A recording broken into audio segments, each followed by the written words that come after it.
Bos, ini sih bukan antri sembarang antri.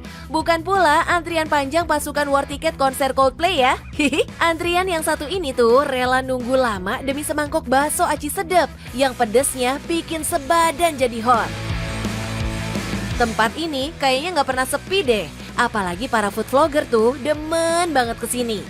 Ngemil sambil konten, sampai banyak orang ikutan kepincut sama godaan keendulannya. So, jangan ditanya cuannya ya. Dah pasti Doku ngucur kenceng gara-gara bisnis ini. Hihi. Nah bos, lihat kan antriannya setiap hari loh seperti ini. Penasaran? Mau tahu usaha dan strategi saya? Tetap di Cuan bos.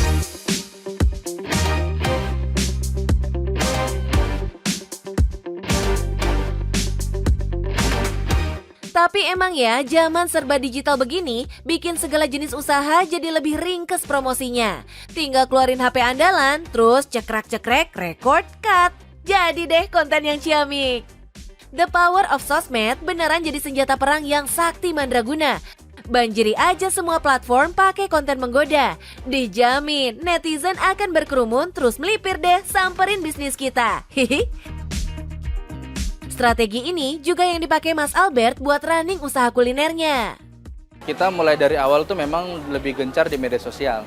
Terus kalau untuk menarik konsumen biasanya kita ngundang-ngundang food blogger atau kita posting di food blogger Bogor. Yes, dari situ Uncal yang dalam bahasa Sunda artinya rusa dan jadi ikonnya kota Bogor makin luas dikenal. Siapapun yang lagi dolan ke Bogor jadi punya tempat nongki asyik sejak tahun 2018 lalu. Dari awalnya cuma jualan durian, akhirnya bisnis berkembang jadi kaya sekarang. Ramenya tak terkira. Hihi. Di awalnya tuh kita coba buka di durian. Itu tuh sebelum lulus malah. Customer durian kita minta gitu loh, Mbak, Mas, coba dong kita mau ada tempat yang bisa dine in gitu. Ilmu ekonomi yang dipelajarinya di kampus bikin Mas Albert makin yakin berbisnis. Sembari kuliah, usaha terus dibangun. Emang sih, cita-cita Mas Albert adalah jadi pengusaha sukses. Tercapai dong sekarang. Dengan modal sekitar 25 jutaan, ia borong deh bahan baku, peralatan masak, dan bayar sewa tempat ini. Kita coba cari apa yang belum ada di Bogor. Akhirnya kita ketemu bakso aci ini. Awalnya konsepnya kita itu orang yang suka pedas, tanpa harus jauh-jauh nyoba ke Garut, di kita ada.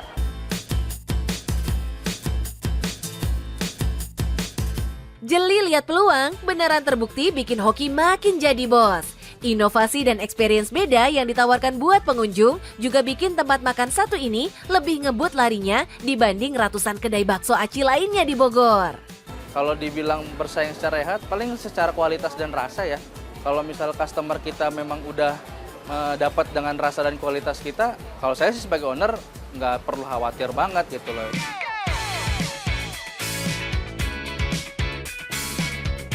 Si bakso aci juga nggak mau perang sendiri, teman-temannya juga ikutan nemenin.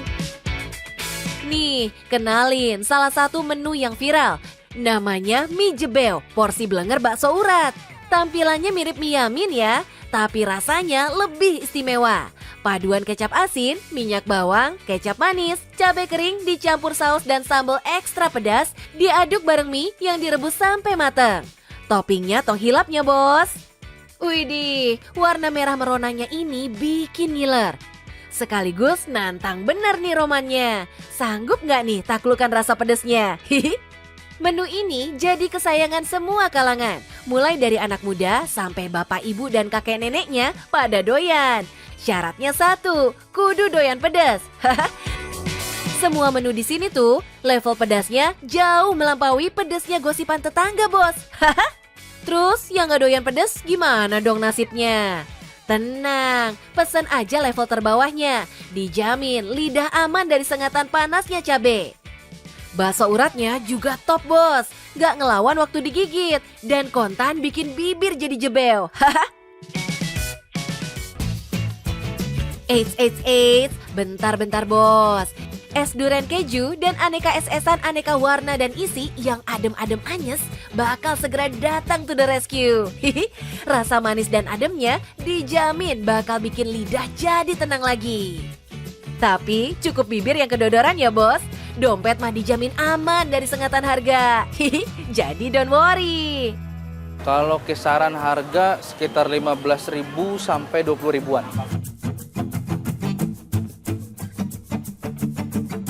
Pantesan aja, diminta antri sampai ngular juga pada rela. Abis harganya cihuy banget.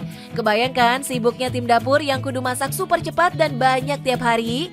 Yes, ratusan porsi bos, kudu satset banget tuh masaknya. Untuk weekday sekitar 200 sampai 250 porsi. Tapi kalau untuk weekend bisa sampai 350 porsi, 400-an.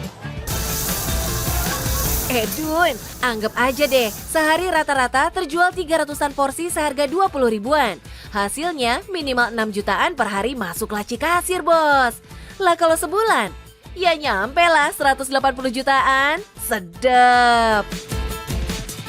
Ini belum termasuk hasil penjualan aneka jenis hampers, bakso dan siomay dandang yang datang lengkap dengan kukusannya ya. Dijamin mas siapapun yang terima bakal bahagia. Terbukti kan, walaupun kelihatannya dagangin menu recehan, tapi hasilnya bakal bikin gemeteran. Tapi syaratnya kudu dipenuhi ya. Mesti kelola bisnis dengan serius, jaga kualitas dan cita rasa produk, kencengin promo dan marketingnya, dan tabah dan strong hadapi naik turunnya bisnis yang kadang bikin jantung deg-degan. Kalau kendala lebih sering di bahan baku sih. Karena kan gimana caranya kita dengan harga tetap segitu mulai dari buka sampai sekarang, tapi menerima risiko bahan baku yang naik turun.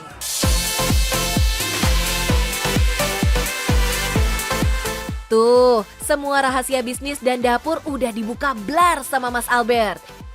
Tinggal bos-bos di rumah mulai mikir-mikir nih, mau mulai bisnis dari mana? Kalau hitungannya udah ketemu kunciannya, langsung sikat deh bangun bisnisnya. Gimana bos? Dulu kan bisnis saya, bisnis yang besar berawal dari bisnis yang kecil. Tetap semangat, yang penting cuan bos.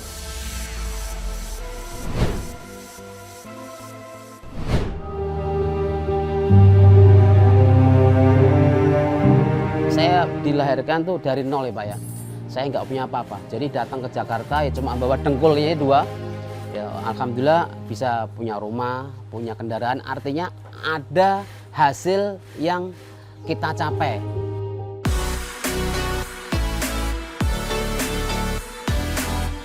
Duh, ikut haru ya dengar kisah hidup Pak Supardi. Tapi itu masa lalu bos. Sekarang Pak Pardi udah jadi juragan. Yes, ia sekarang adalah bos bisnis jok mobil yang pelanggannya nggak main-main. Sebut aja mobil operasional Istana Negara, mobil RI1 sampai jok pesawat dan helikopter, semua ia kerjain bos. Jadi jangan kaget ya, kalau cuan yang ia dapat tiap bulan nyampe hampir setengah miliar rupiah bos. Mantap jaya nggak tuh? Untuk bisnis jok mobil nggak semata-mata nyari cuan. Ya, kita selalu main kualitas, komitmen. Ya pasti akan dicari orang. Pantengin di cuan bos.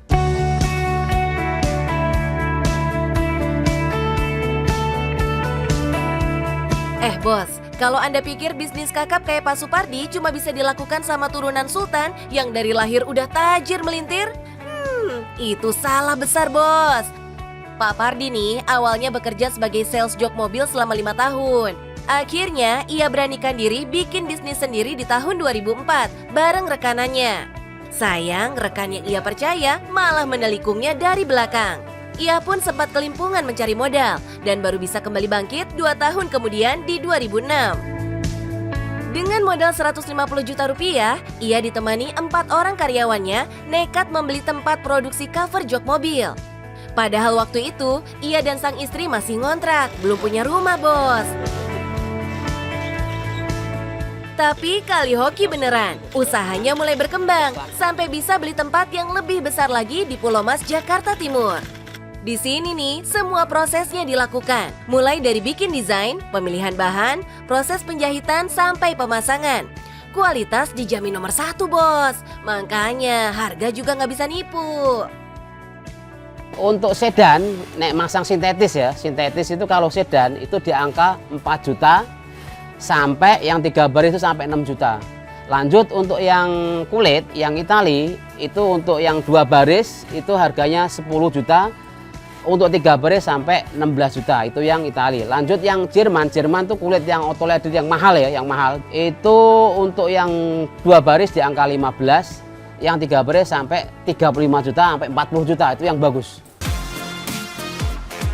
Makanya langganan Pak Supardi juga nggak main-main. Mulai dari orang biasa, artis, pengusaha, sampai pejabat negara, termasuk mobil Presiden Jokowi. Doi semua yang kerjain, bos. Top banget kan? RI1 kita kerjakan. Jadi mobilnya RI1 datang ke sini, terakhir kemana Lexus itu kita kerjakan. Selain kualitas yang oke, waktu pengerjaannya juga ekspres, bos. Mobil masuk pagi, sorenya udah jadi. Kok bisa sulapan gitu sih, Pak? Maestro itu semua ada pola, Pak.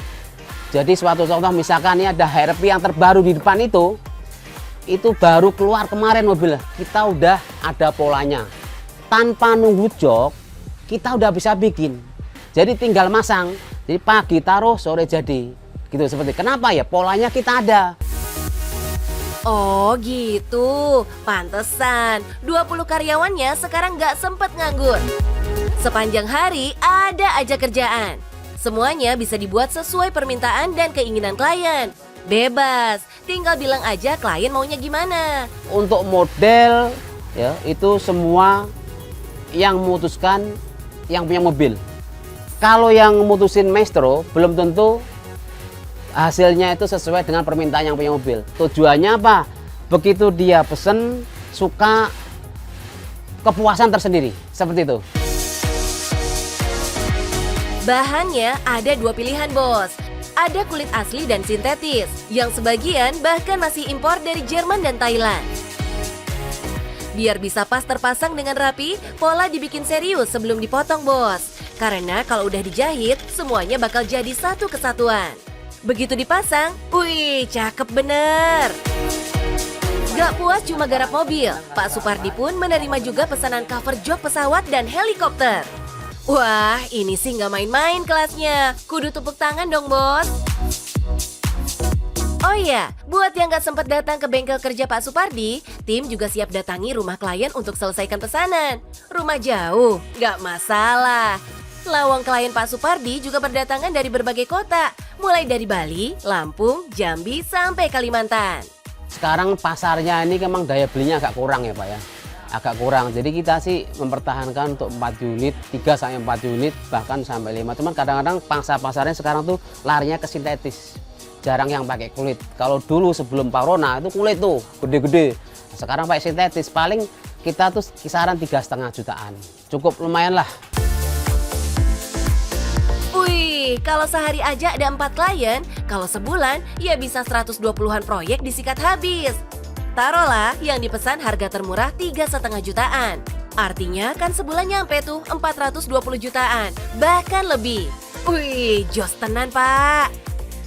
Serunya lagi, walaupun udah sukses, Pak Pardi nggak pelit ilmu, bos. Siapapun yang pengen belajar, tinggal datang aja. Pasti bakal dikasih ilmu lengkap sama Pak Pardi. Kalau mau belajar, jok, rapi, datang aja ke Maestro. Maestro itu siap membantu siapapun yang mau training. Terakhir nih, ujung tombak bisnis ini adalah promosi dan kerjasama. Promo digaspol via sosial media dan kerjasama dijalin dengan berbagai showroom mobil. Mantap, kiri kanan pepet terus, bos. Bos, dalam hidup selalu ada pilihan. Baik buruknya terserah kalian. Saksikan terus Cuan Bos hanya di Trans 7.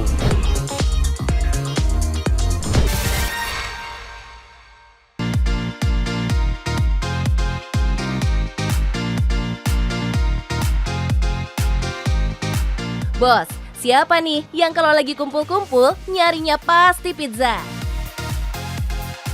Emang sih, makanan khas Italia ini penggemarnya bejibun, apalagi kalau pizzanya garing dan keras waktu digigit. Nah, Kebayang nggak gimana rasanya pizza dan pasta yang dibuat langsung oleh chef asal Italia? Mau nggak kita ajakin ngintip dapurnya Mike Pizza di Kemang, Jakarta Selatan? Sekalian kita endus juga nih gurihnya cuan yang dihasilkan. Kuilah! Halo bos, mau lihat bisnis Mike Pizza? Nonton di Cuan bos. Ternyata, sejak masih tinggal di negara asalnya, Chef Mike memang berprofesi sebagai pembuat pizza, bos. Nah, perjalanannya berkeliling Indonesia di tahun 1994 membuatnya jatuh cinta sampai akhirnya memutuskan untuk tinggal di sini, bos. Ia pun memboyong semua resep pizza buatannya ke Indonesia dan membuka restoran yang sekarang gak pernah sepi begini, bos. Ia namai restonya dengan namanya sendiri, Mike Pizza. Mike Pizza is come from many years of thinking, designing, project, and after many years, finally I can do a dream come true. Mike Pizza born in 2001 in Italy. After that, after 5 years, I decided to come back in Asia. I decided to open Mike Pizza here in Jakarta. Pizza yang selama ini kita temui ternyata lebih banyak yang bergaya Amerika, bos. Cirinya tuh rotinya tebal. Nah, beda dengan pizza khas Italia yang adonan alasnya lebih tipis dan renyah. Olesan sausnya juga spesial nih, bos. Karena saus tomatnya kudu dimasak sendiri dari tomat segar. Nggak pakai saus tomat kemasan seperti kebanyakan pizza gaya Amerika. Satu lagi yang bikin makin istimewa adalah adonan pizzanya nggak dipanggang pakai oven biasa, melainkan dibakar dalam tungku tradisional berbahan bakar kayu dan sekam. Wih, pantesan aja ya, aromanya beda banget. Kayak ada smoky-smokinya gitu, sedep banget.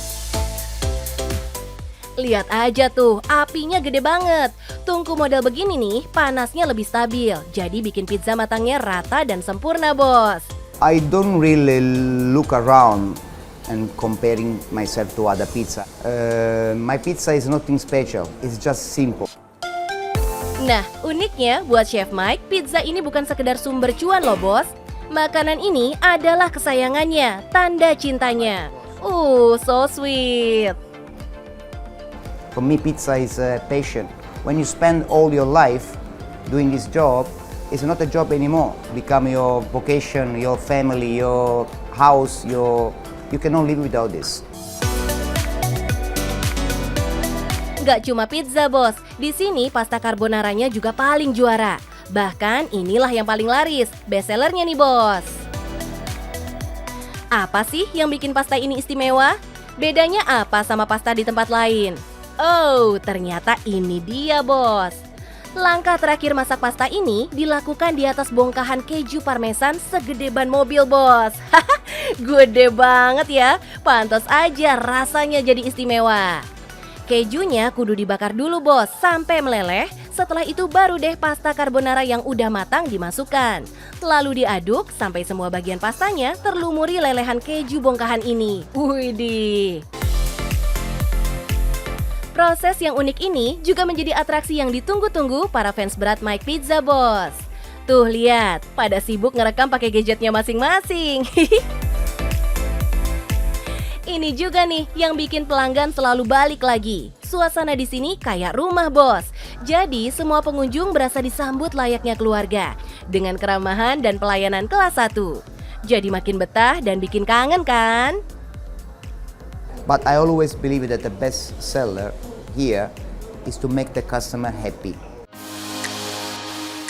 Jangan tanya tentang kualitas bahan, bos. Si keju jumbo ini kudu didatangkan langsung dari Italia, bos. Kejunya pun harus disimpan khusus dalam ruangan bersuhu dingin biar rasa dan kualitasnya selalu terjaga. Nah, keju parmesan yang proses pembuatannya makan waktu sampai 1 tahun ini rasanya otentik banget. Nggak cuma asin, tapi ada manis-manisnya sedikit, bos. Teksturnya juga lebih padat dan legit. Jadi cocok banget kalau bertemu pasta, salad, dan aneka olahan masakan lainnya. Penasaran sama harganya? Masih bersahabat kok bos, antara 30 sampai 250 ribu rupiah. Masih cincai kan? Hihi. Kalau enggak, antriannya enggak sampai luber begini bos. Pengunjung mesti reservasi dulu, kalau enggak ya enggak bakalan dapat tempat. Tuh, daftar tunggunya panjang dan kudu sabar sampai nama kita dipanggil bos. Hihi. Gimana bos? Dengan makanan yang yummy dan antrian pengunjung yang kayak nggak habis-habis begini. Penasaran nggak sih berapa omset Mike Pizza? Spill dong chef. We have a nice average now, and I can say that we go close to 2 billion rupiah every month. Alamak, cuannya beneran gurih nih. Segurih cita rasa Mike Pizza. Eits, tapi yang namanya berusaha di negeri orang, tantangannya banyak banget bos. Ada kalanya datang masa pahit yang bikin kondisi jadi serba sulit. Kayak waktu masa pandemi lagi parah-parahnya kemarin, Chef Mike juga kudu merugi cukup besar karena restonya sepi. Untungnya para pelanggan yang kangen masakan Chef Mike pada pesan secara online. Jadi sistem takeaway bikin bisnis selamat bos. Dan buktinya sekarang makin cuan. Nah, kalau pengen icip cuan gurih kayak Chef Mike, segera rintis bisnis Anda bos, biar cuan segera datang membanjir. Dan ingat nih, pesan Chef Mike. Nah, kamu sudah lihat bisnis Mike Pizza, right? Remember, if you want to have something you never have, you must do something you never done.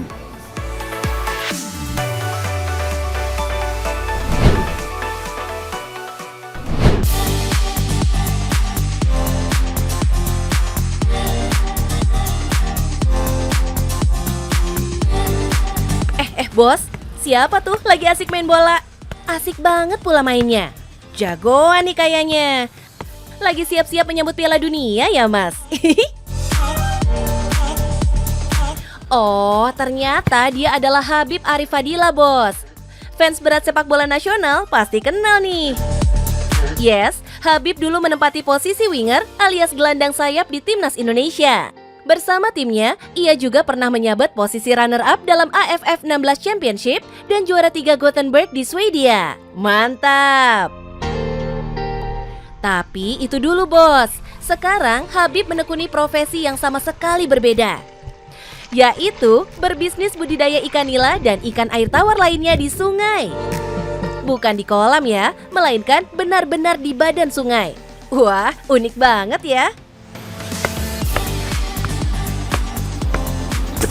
Halo bos, perkenalkan nama saya Habib Arif Fadila. Saya adalah mantan pemain timnas tahun 2013 yang sekarang menggeluti dunia bisnis budidaya ikan. Siapa sangka cuannya sangat menggiurkan loh bos.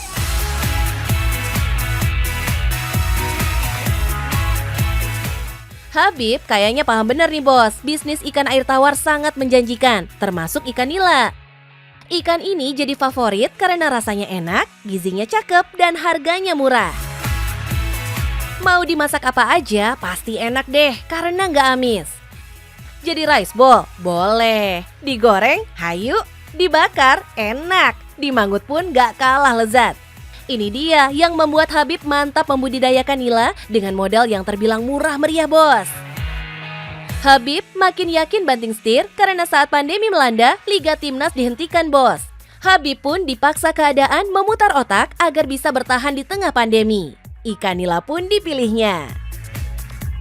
Kalau segi keuntungan lebih ke budidaya ikan daripada main bola.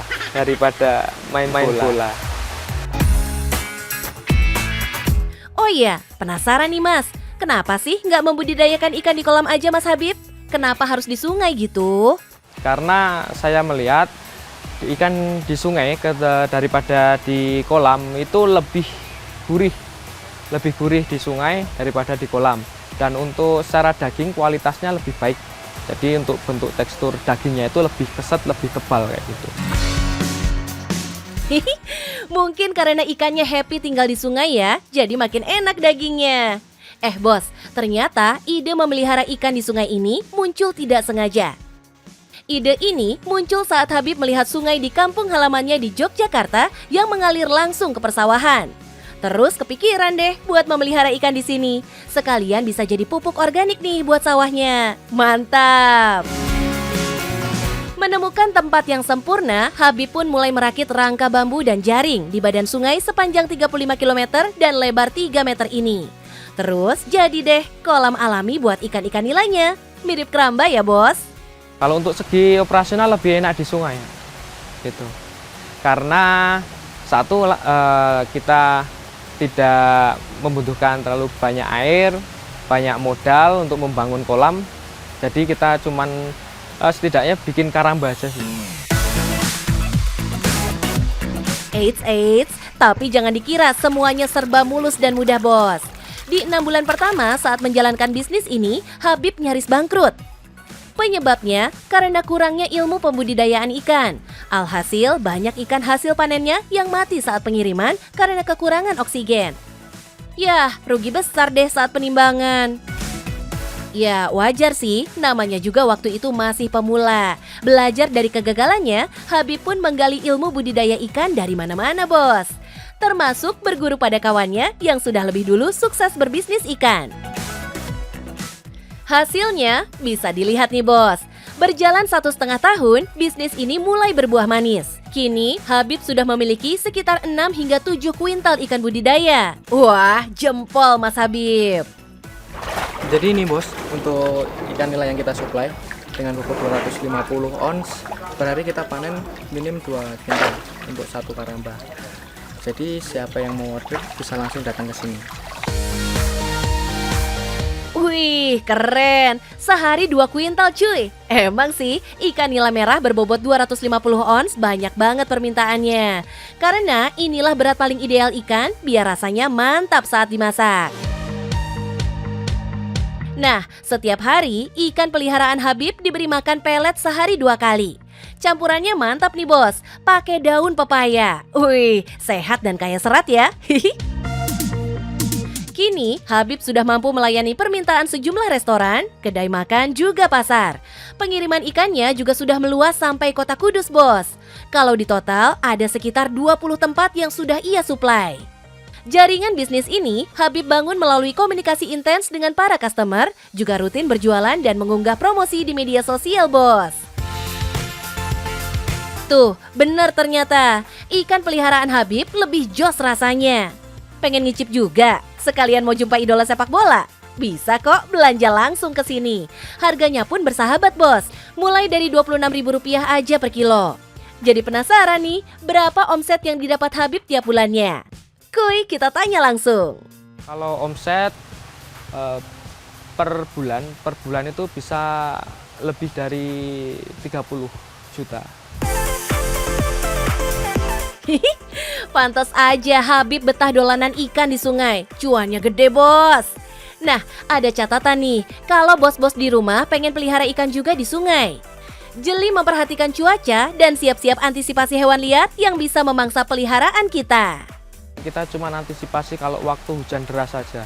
Nah, kita jadi cuma memantau itu supaya enggak terjadi air meluap. Kalau untuk hewan kita kasih atasnya itu jaring.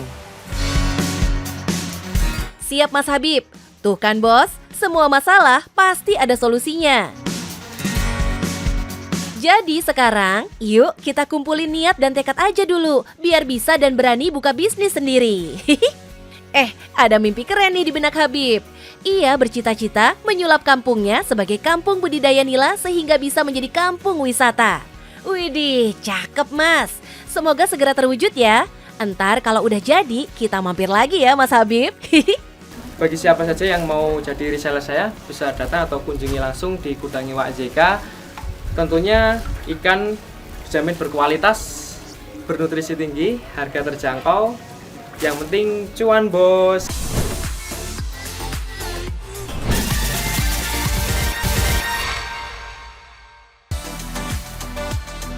Bos, siapa sih yang gak mau punya bisnis yang dijamin cuannya ngucur tiap hari?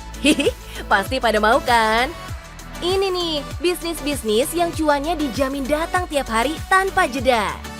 Laundry kiloan masih menduduki peringkat pertama, Bos. Asalkan Anda buka di lokasi yang strategis, misalnya di kawasan kos mahasiswa atau karyawan kantoran, dijamin deh lancar cuannya. Baju dan sepatu menjadi barang yang paling banyak dicuci.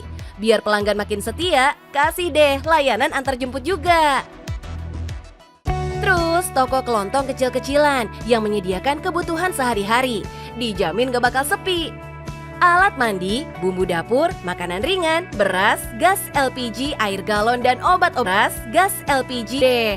Pasti ada aja pembelinya. Modalnya juga nggak gede nih, Bos. Bisnis cemilan juga sangat menjanjikan, Bos. Walaupun kelihatannya receh dan harga satuannya murah, yang beli nggak berhenti-berhenti nih. Kayak cireng, cimol, seblak, milidi, sampai makaroni pedas. Penggemarnya bejibun. Omset rata-ratanya bisa banget bikin iri nih, Bos. Terus temannya si cemilan nih, minuman juga banyak dicari. Mulai dari minuman kemasan, jus buah, sampai kopi-kopian kekinian, es teler dan es-esan lainnya bakal diburu, apalagi kalau hawa panas begini. Satronin aja tuh area sekolahan, perkantoran, ataupun pemukiman padat. Pasti pembelinya nyemut.